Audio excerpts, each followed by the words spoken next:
आईडियस music recording studio Balthar चौक।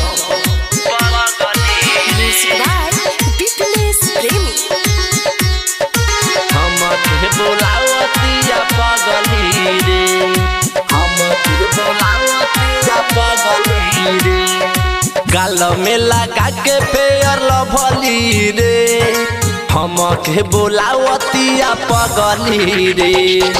गाल में लगा के पेयर लभली रे, हम के बोलावतिया पगली रे। 16 के उमिरिया पतली कमरिया, नाम हटे कादुने कर कजली रे। गाल में लगा के पेयर लभली रे, हम के बोलावतिया पगली रे। गाल में लगा के पेयर लभली रे, हम के बोलावतिया पगली रे।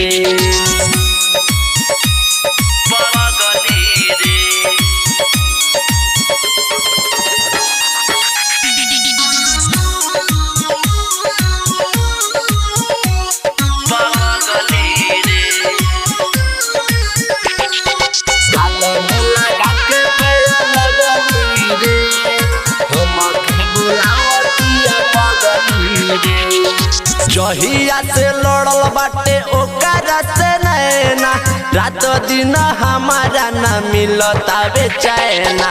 जहिया से लड़ल बाटे ओकरा से नैना, रात दिन हमारा न मिलता बेचैना।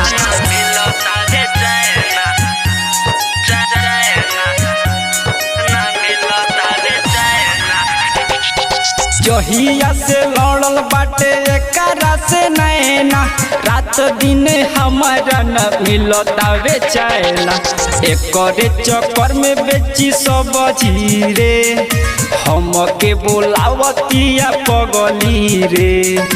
गाल में लगा के पेयर लभली रे, हम के बोलावतिया पगली रे।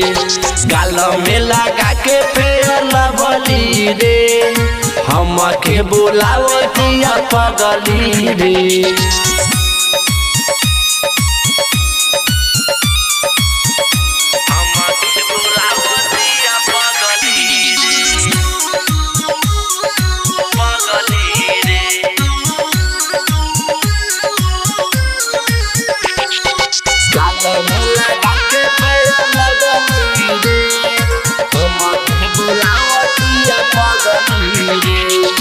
रंजित राही से नजर मिलवलस, जुगुल बिहारी के कबो नाची खवलस। बुलेट राजा से नजर मिलवलस, जुगुल बिहारी के कबो नाची खवलस।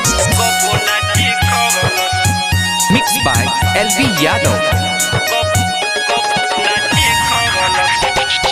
राइटर अशोक जी से नजर मिलवलस, परदीप रसीला के कबो नाची खवलस। एकरे फेरा में जान निकली रे, हम के बोलावे हमर पगली रे। गाल में लगा के पेयर लभली रे, हम के बोलावतिया पगली रे। गाल में लगा के पेयर लभली रे, हम के बोलावतिया पगली रे। आईडियस म्यूजिक रिकॉर्डिंग स्टूडियो बलथर